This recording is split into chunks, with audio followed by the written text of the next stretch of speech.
We are talking about osmosis and diffusion, and osmosis and diffusion is a pretty important topic.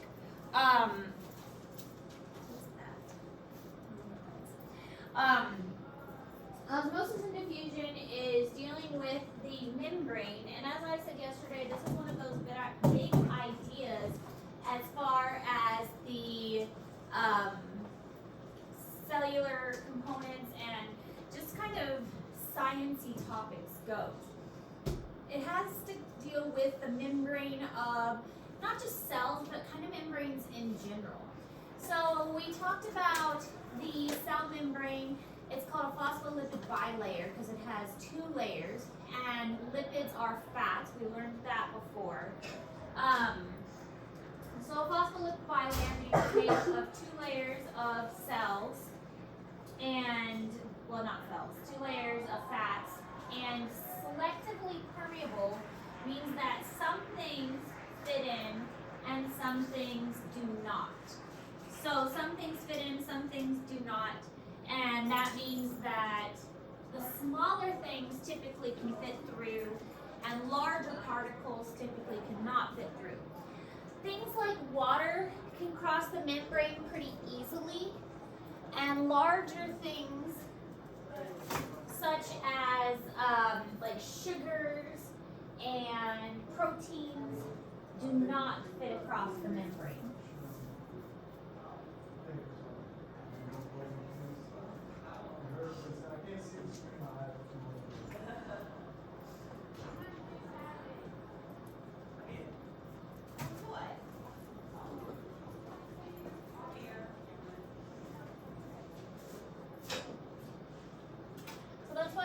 Selectively permeable. Some things fit through, other things do not fit through. I got a picture of Marie crossing the finish line. Look at my girl. And look up with 46th place. Look, that's awesome. We don't know what place she got. I could have been. No, but Marie only beat me by 11 seconds. It's a backwards.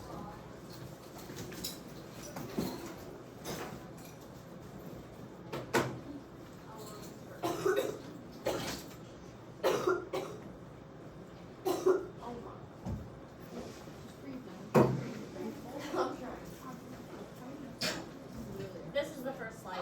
Oh, perfect. That was awesome. That was a PR. By like 20 seconds. 20 seconds? Yeah. And that was like her sophomore year. She never broke it. Wow. She ran really good. 45th? Yeah, she got 90 seconds last year. She got 105, I think. She's a freshman. Yeah. Yeah. Well, this morning we were just, she was like, yeah, I had like a nightmare last night, and she's freaking out. She had a nightmare that she forgot her uniform, missed the bus, and didn't get to go to state national. The fact that you're a freshman and made it to state, like, It's girl, better you got it. Exactly. I said, plus, it takes me 16 minutes to have a mile, like, you're doing way better than me. Say 16 minutes. I can't even. Yeah, I'm slow.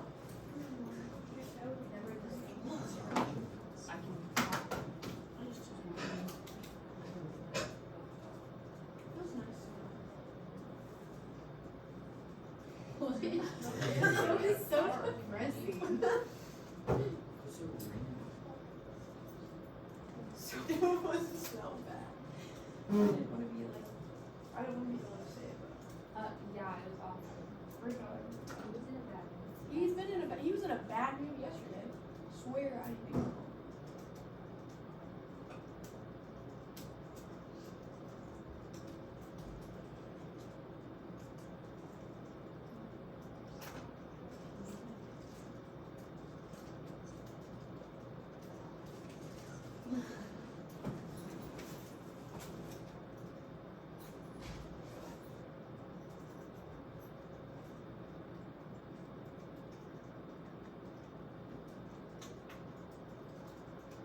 I'm writing on the wrong paper.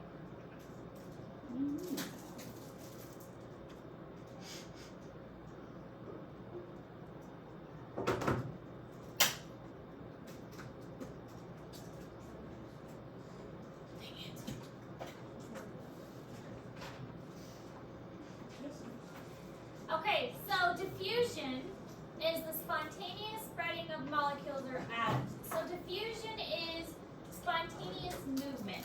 Now, it is there are things that affect the rate of diffusion, how concentrated it is, the temperature, the size of the particles, the charge of the particles, whether it's a positive or negative charge, the pressure of the area.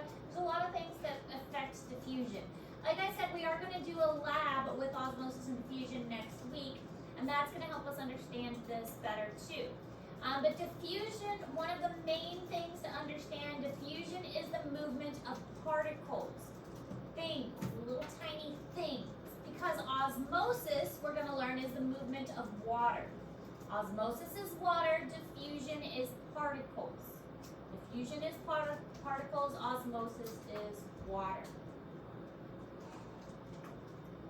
So diffusion is the spontaneous spreading of atoms or molecules or little tiny things. Osmosis, the movement of water. And if you warm it up, it usually moves faster. If the concentration is high, like if you have a lot of tiny things on one side, it's going to move faster. If the size is small, typically it moves faster. If the charge is positive or negative, that's going to have an impact too. So all of these factors are going to play into diffusion. Think of it like this. You have a smelly candle. I really love candles, especially in the fall. You get those like fall scented Christmassy candles. Yeah. So you light a candle at the front of my classroom, or like maybe over by my desk. Who's going to smell that candle first? You guys. You're going to smell it before me, right? Yeah, because you're closer. Diffusion happens at a spontaneous rate, but even though it's spontaneous, people that are closer are going to smell it before I smell it because that's how diffusion works. It's going to take longer to get to me, and that just makes sense because you guys know you're closer, you're going to smell it first. It's going to take longer to reach people in the back of the room. That's how diffusion works.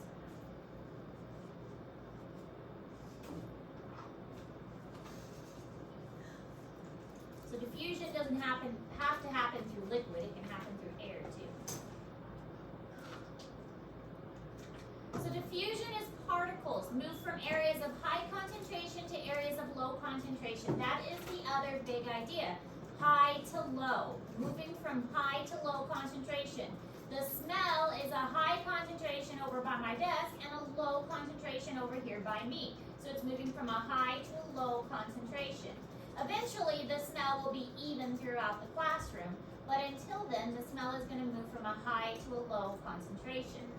So that is what diffusion means. Particles, smell particles in this case, are going to move from an area of a high to a low concentration. Diffusions, the reason they're called diffusers, if you know, diffuser, there's a reason they're called that, because they're diffusing the smell throughout the room. Diffusing particles, high to low. So these ideas are important because osmosis is a little bit different. Osmosis is water and osmosis is a little bit different. This is called moving with the concentration gradient. Moving with the concentration gradient, high to low.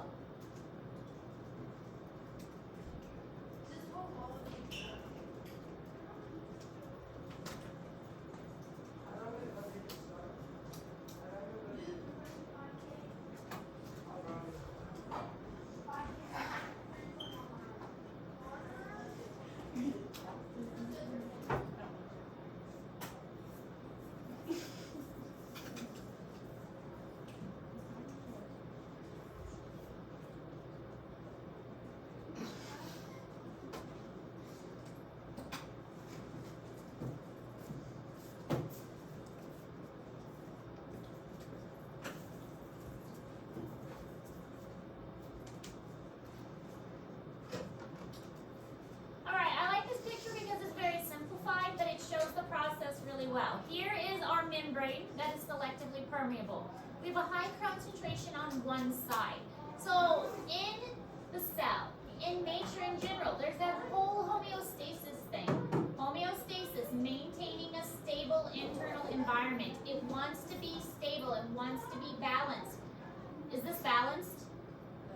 No. No, this is not balanced. We have a high concentration on one side, that is not balanced. But the cell wants to be. So in order to be balanced, we need to have the same amount on one side and the other side. So to do that, this high concentration of particles is going to move from this side over to this side. So we have a high concentration, it's going to diffuse across the membrane until we have the same amount on both sides, going from a high concentration to a low concentration. And it does take time for this to work. So it is going to, and the amount of time depends again on the size of the particle, how permeable the membrane is, because some membranes have more holes than others. And if there's a lot of holes, it's a very leaky membrane, it's going to occur very fast. If it's not a very leaky membrane, then it's going to occur very slowly. If it's a very high concentration, then it's going to occur very fast. If it's a very low concentration, not much difference, then it's like, if it's only like a little bit of a difference, then it's going to occur very slowly. High temperature will make it occur fast. So there's a lot of differences that will change how fast the diffusion will actually happen. All right, then we also have something called passive transport. Now, let's say that the particle that needs to be moved is too big to fit through the membrane. If it's too big to fit through the membrane, sometimes it needs help. But if no energy is being used, no energy at all, we call that passive transport. If the material can just go through the membrane with no energy, then that's passive transport because no energy is used, no ATP necessary. But sometimes the material is too big to fit through on its own. It needs help getting through the membrane because it's too big. So then there are proteins that go across the membrane, and these proteins open up a doorway. Like for instance, we can't fit through the wall. The wall is, we're too big. Or maybe there's a tiny window and we can't fit through the tiny window, but there is a door next to the window that we can fit through. So there are proteins that go across the membrane that open up these bigger spaces. The proteins don't require energy sometimes.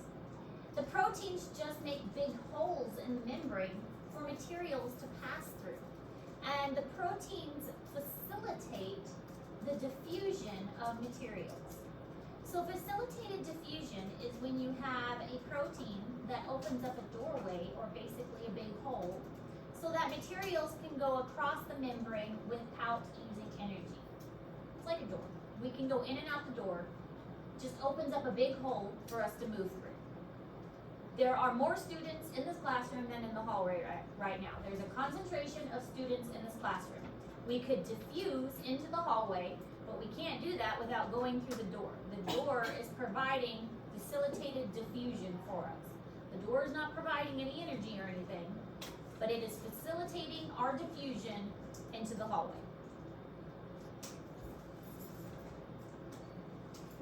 It is a form of passive transport.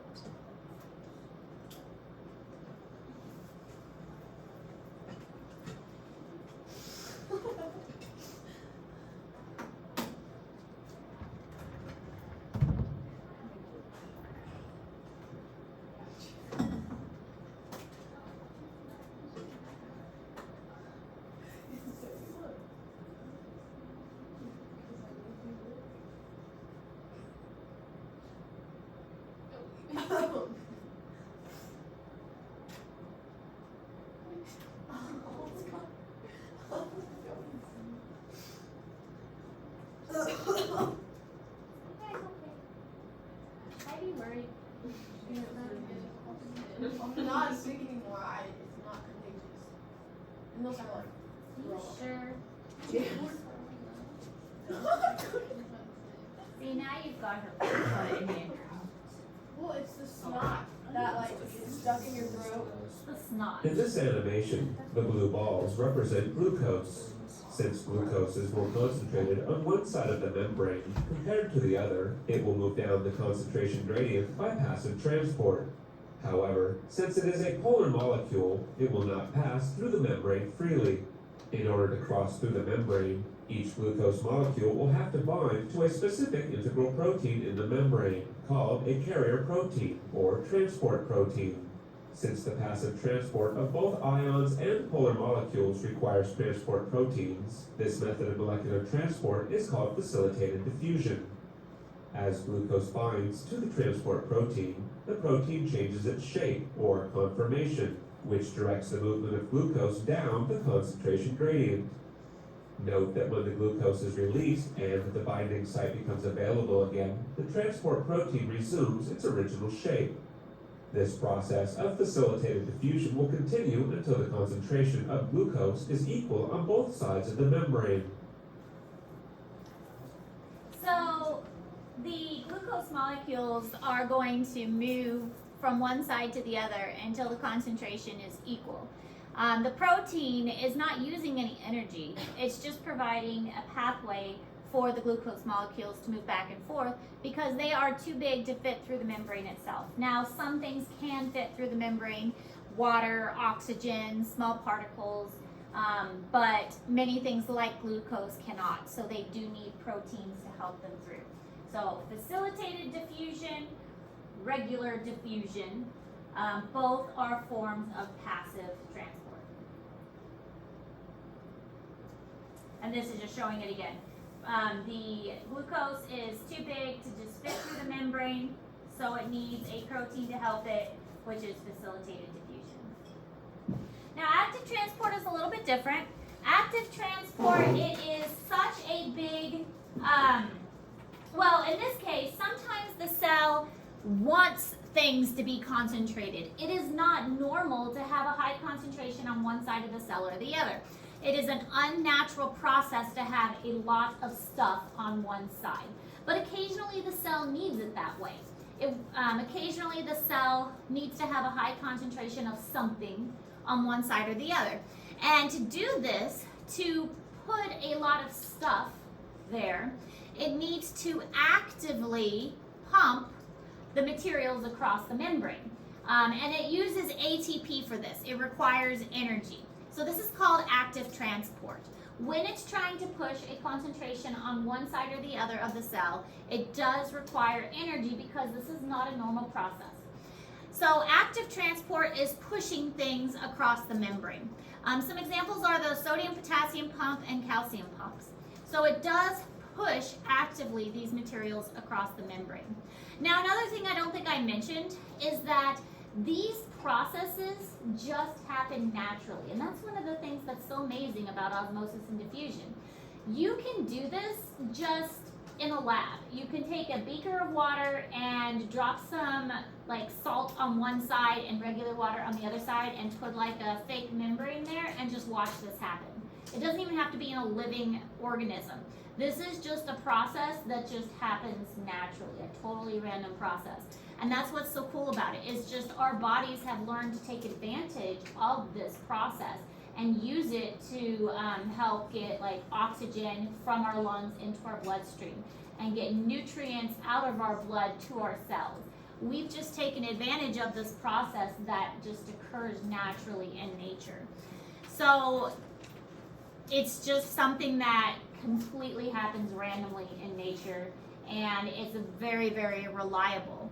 And we've just learned to take advantage of this process. But active transport does require energy, and it is when we are trying to purposefully say, hey, let's put a lot of stuff on one side. We want a lot of this on one side. It's not normal. For whatever reason, we want to do it this way, though.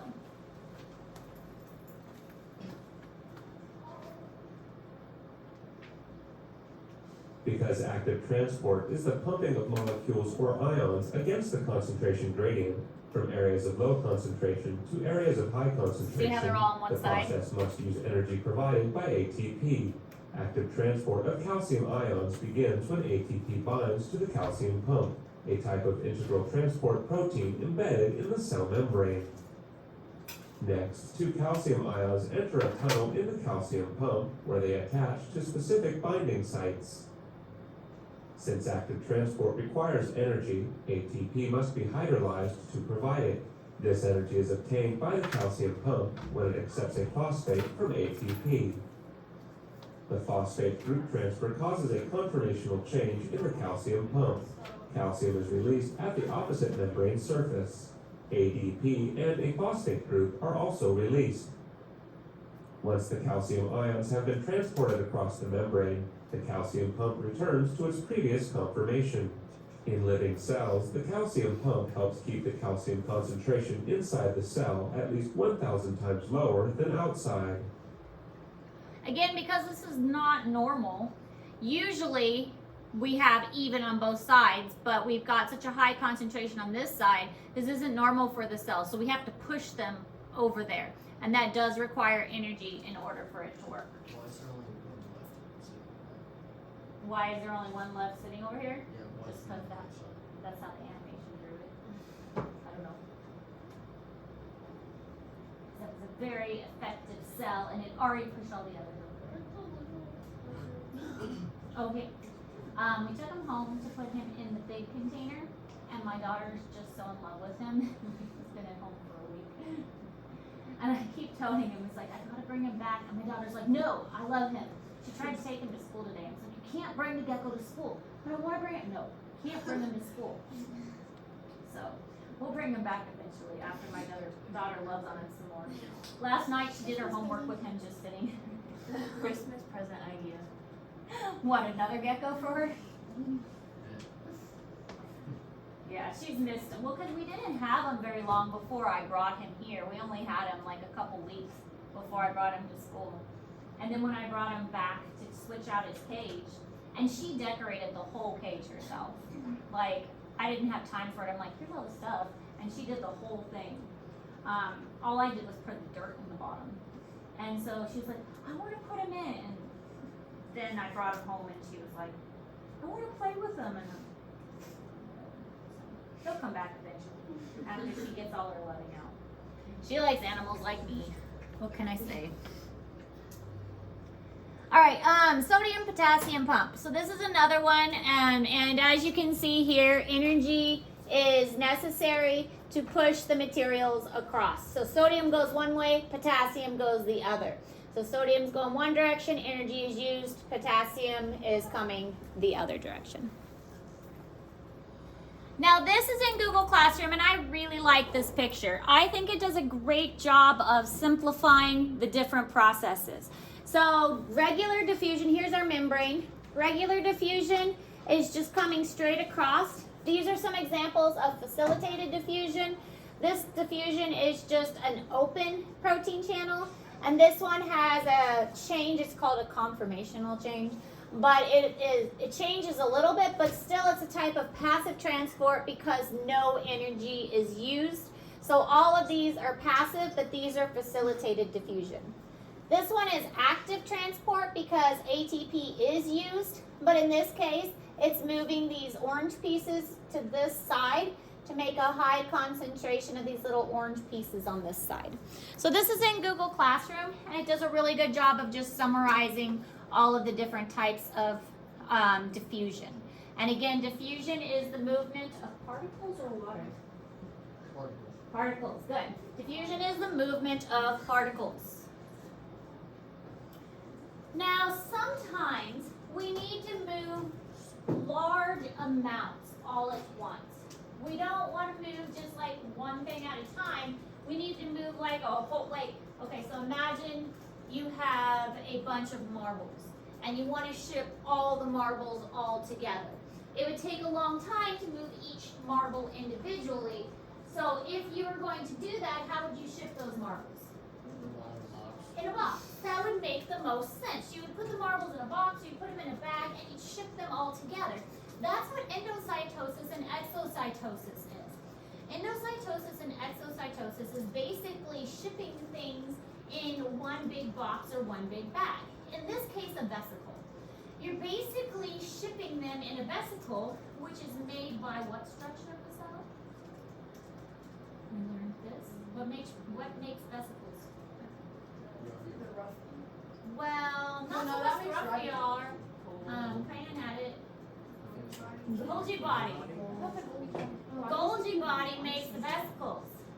So the Golgi body is going to break off these little vesicles and surround whatever you're trying to ship. And through the process of endocytosis and exocytosis, it's going to carry them around the cell. Then it's kind of neat because, well, this is also a form of active transport because energy is definitely needed for this. But you've got all these little, think of them as marbles, and you've got to get them out of the cell. So they're all surrounded in a vesicle, and the vesicle goes to the outside of the cell. It basically fuses with the membrane because the vesicle is just a membrane as well. It fuses with the membrane and basically spits out its pieces to the outside. So this is called exocytosis because exo is exiting the cell. So endocytosis would be what? Entering the cell. So imagine you've got like a balloon and you like poke your finger into the balloon and it makes that little indentation. Same kind of idea. You're bringing something into the cell, so you're poking into the cell and it just kind of surrounds and engulfs it completely. And whatever you're trying to bring into the cell just kind of pinches off, and now you've got like a little bubble inside the cell. It's almost like if you've ever tried to like blow a bubble inside a bubble kind of thing. So that's if you want to transfer something in bulk, like a whole big package of stuff. You do exocytosis and endocytosis, and you're basically using the membrane to do it all in one big piece. Phagocytosis is a little different. Phago means to eat. So this is cell eating, and it's used with white blood cells. White blood cells are one example. It's like the most common example. It's not the only example. But white blood cells are the most common example, and they are the defense mechanism of the entire body. They're going to go around and they're going to like surround and engulf like bacteria and viruses and bad things and basically eat them and help our body to stay healthy.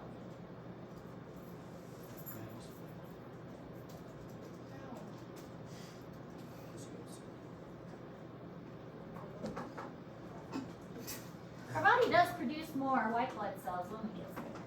My gosh, mine was making them for a week. And also, what is it with the fever? Like the proteins like uncoil? When your fever gets too high, usually it's 104, 105. Yeah. I didn't get there. I got to 103. Yeah. 103 is okay. It can get bad if it's constant though. as well. Yeah. 104, 105 It's like is nervous. 103 if it stays there for For a long really time. long, yeah.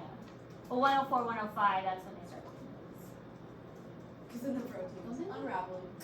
See, look at you listening and paying attention in class. Oh, I feel like a blood test and like not which something like that. And They give can, you yeah. an IV too to like give you the liquids. Mhm. Or you can see ice bath. Well, because if your fever gets too high, then you start to sweat and you become dehydrated. Yeah. Yeah. And cooling you down can physically cool your body down. So they will give you an ice bath. If they can't get your fever down by like Tylenol, they will literally cool your body down with ice packs and things. What about like, I've never had like one of these. Phagocytosis is an active form of endocytosis, by which an amoeba can capture its prey. Lobes of cytoplasm, called pseudopods, extend outward toward the target. The plasma membranes of the extensions fuse together, engulfing the prey in a phagocytic vesicle. Such vesicles fuse with lysosomes in the cytoplasm, and their contents are digested. Did you have a question, Maddie? Oh, we were talking about fevers and they're like, if it goes below, like, I've never had it where it's like below. What is that? It's hypothermia. You basically like start to freeze. Because can you even get sick though? If you're sick, will that happen, or is it only if you jump in a freezing pool? I mean, there are some times when you get, Like we're almost dead. I guess yeah, that's true. You do die. your body starts to shut down and you get really cold. That's so sad. Like you're just a cold rock. That makes me uncomfortable. This shows how the process of exocytosis and endocytosis works. So here's a vesicle. It comes and it fuses with the membrane. And when it fuses with the membrane, it spits the little pieces out. And suddenly you have a little new chunk of membrane added. So it's kind of neat because you're constantly removing pieces of the membrane and adding new pieces. So here's some that's coming into the cell. So all these little particles want to come in. So it kind of indents, and then eventually it's going to pinch in, and now you've got these little things that have been brought into the cell. Sometimes there are receptors that help the cell to realize what's going on. So they're going to join on the receptors, and then the whole receptors get made into a little vesicle. So endocytosis is going into the cell, exocytosis is going out of the cell. This example starts with receptor-mediated endocytosis. The plasma membrane gives up small patches to form endocytotic vesicles. Vesicles lose molecules of clathrin, which return to the plasma membrane. Enclosed molecules are sorted and often released from receptors. Many sorted molecules are recycled back to the plasma membrane. Other molecules are delivered to lysosomes. Still others are routed to spaces in the Golgi body.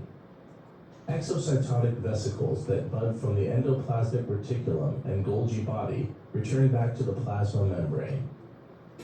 So little chunks are taken off and little chunks are added. That's why the fluid mosaic model is so important for the membrane. I didn't know what that was. So, For can the you test. explain that just real The fast? fluid mosaic model. Yeah, what's that? Yeah, I was trying to talk about like water. Okay, so remember we talked about how the cell membrane is made up of many pieces, right? Yeah, that's like hydrophobic, hydrophilic. Yes. So it has to deal with that. Oh, that's kind of what I said.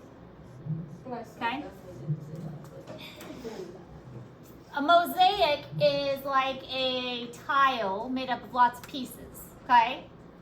So mosaic is made up of lots of pieces, membrane made up of lots of pieces. Fluid means it moves around, right? Fluid doesn't stay in one place. If you're fluid, you move around a lot. Same idea. So let's say that this piece right here, okay, we're gonna follow this piece. This piece doesn't always stay here in this exact spot. It could be here for now, but later on it can move over here, okay? Or later on it might decide it wants to move over here. Can they Like flip sides? Yeah. I don't know, probably not as frequently, but because of the fluid mosaic model and endocytosis and exocytosis, this whole chunk could go away and become a vesicle. Does that make sense?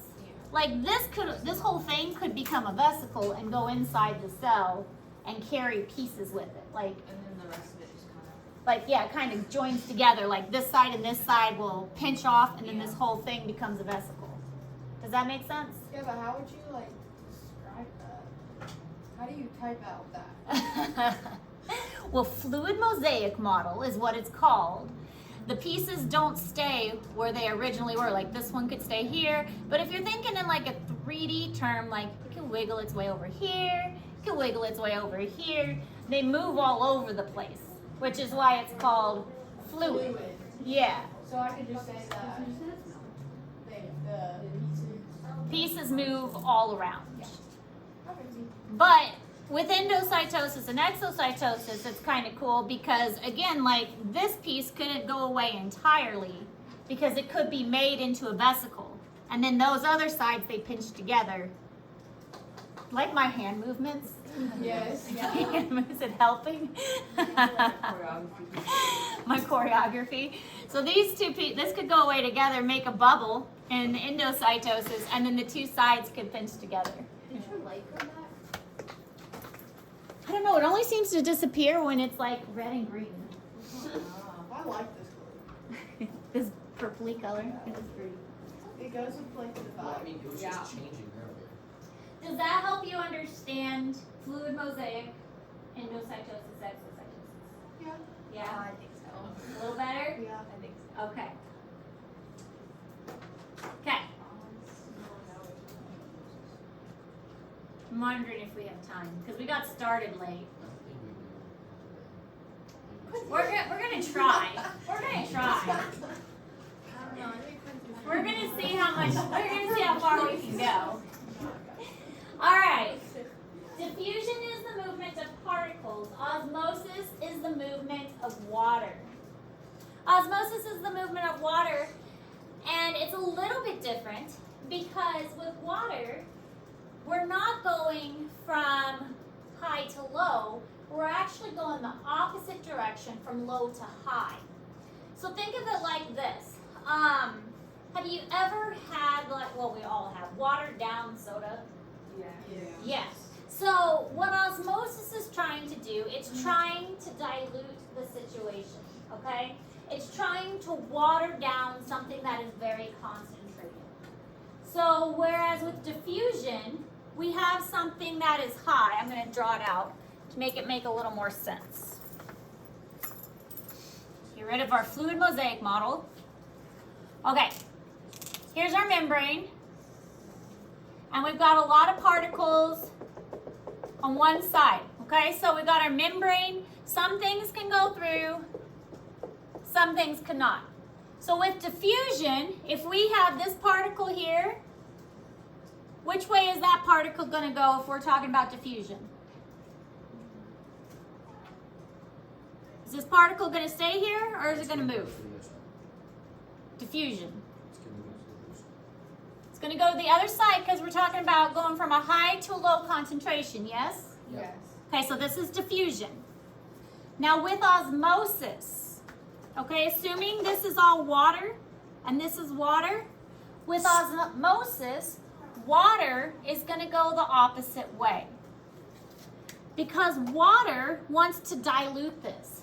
Water says, this is a really high concentration. I don't like high concentrations. I want to dilute this so it's not as highly concentrated. I want to water this down. Does that make sense? So diffusion is going this way. Osmosis is trying to water this down. The thing is, they're both happening at the exact same time. Osmosis and diffusion both occur at the same time. So both of these processes are taking place, trying to cancel out the situation and make it neutral and homeostatic at the same time. Okay? Diffusion's going one way, osmosis going the other way. Both of them are happening. With osmosis, though, we've got a couple other terms we have to learn. Those terms are isotonic, hypotonic, hypertonic. And I'm going to teach you a way to remember them. And my methods work. Tried and true.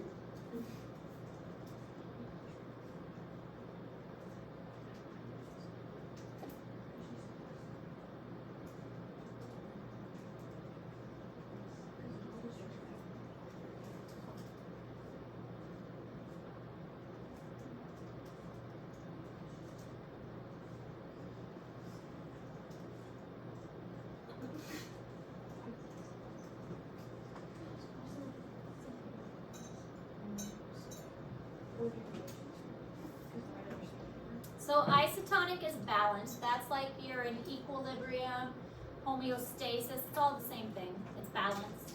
There's the same amount on both sides. Hypotonic, that's the scientific definition. I'll explain what it means when we look at the picture. It means the inside there is more and the outside there is less. Hypertonic is the opposite. The outside there is more and the inside there is less.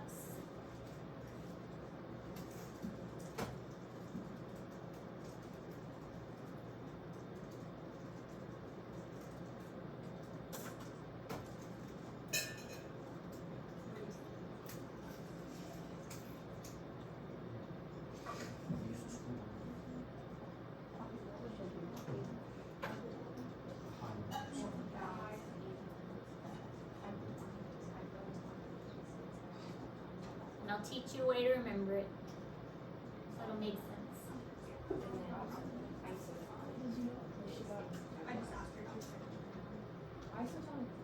Isotonic is balanced, equal, homeostasis. Everything's happy.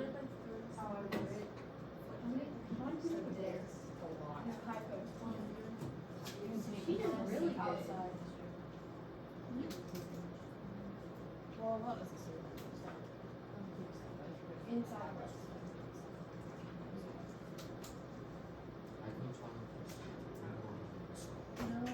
I'll show you. Here, I'll show you. Okay, I'll show you. All right. Blood cells is an easy one to visualize this with. Okay, hypertonic. With hypertonic, you've got a lot outside and a little inside. So, with this, the water is also going to go outside because the water wants to water it down and dilute it. Here's how you can remember this. As you know, my life is crazy. I have 4 children. I have many, many animals. Sometimes my children are beyond hyper. When my children are beyond hyper, I send them and the animals outside to play. Everybody goes outside, so the only thing left inside is just me and a nice book and nobody. And nothing is left inside but me and a book. And everything else is outside. So when it is hyper, everything is outside except Mrs. Ayers. Okay? That's how you can remember hypertonic. When Mrs. Ayers' children are hyper, everybody goes outside. Okay? Okay, I told you I'd help you remember it. Isotonic, everything's balanced. If there's 5 inside, there's 5 outside. Okay?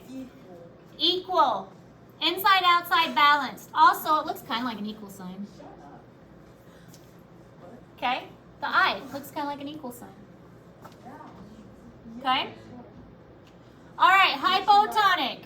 There's a lot inside and not many inside. Here's how you can remember this. The water goes inside. Everything is inside. Hypo has an O in it. And it swells up like a big O. You can remember hippo. But it swells up like a big O. And it has an O in it. Okay?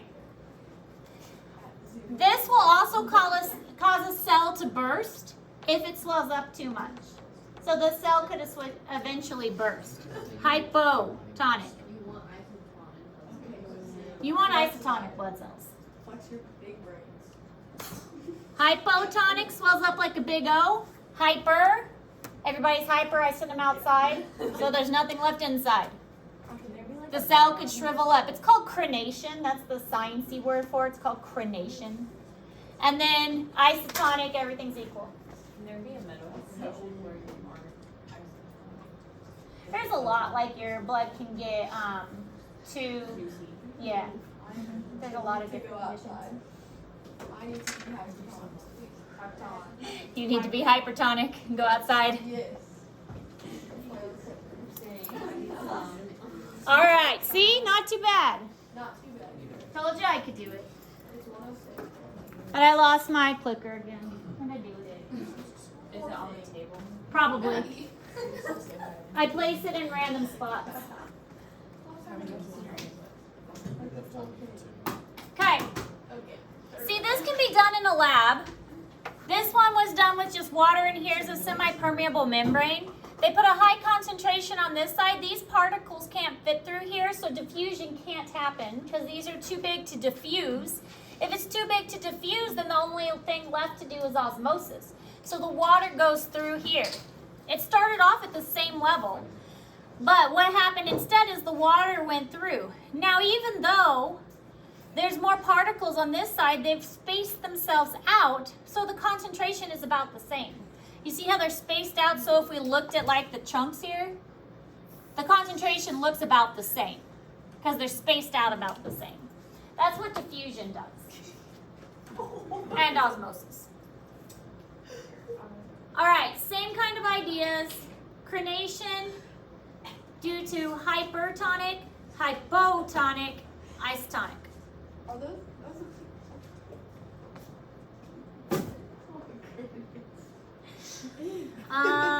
Oh look, we might finish.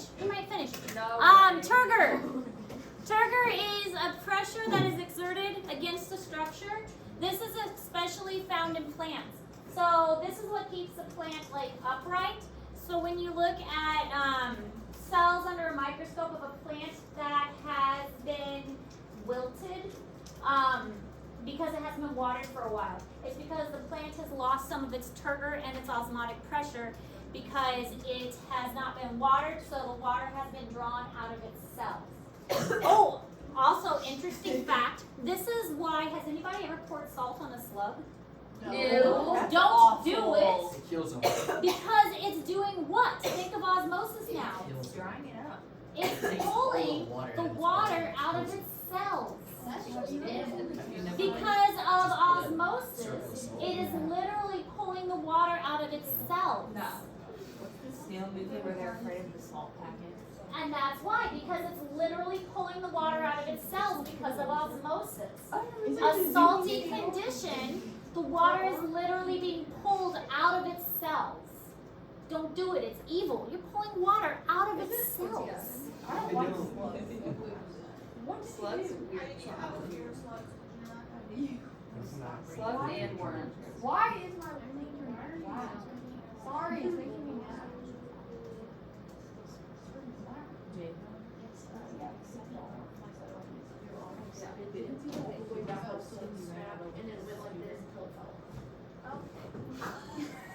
Okay, I'll come right back to this. I just want to see. Okay, that was our last slide. We made it. Another side? No, this was it. I was just seeing if we were on our last slide. Okay. I was just skipping ahead to see, but this was our last slide. The next one was a picture.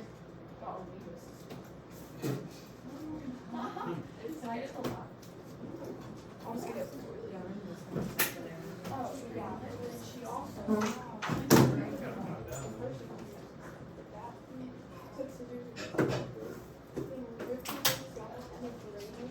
Skelter.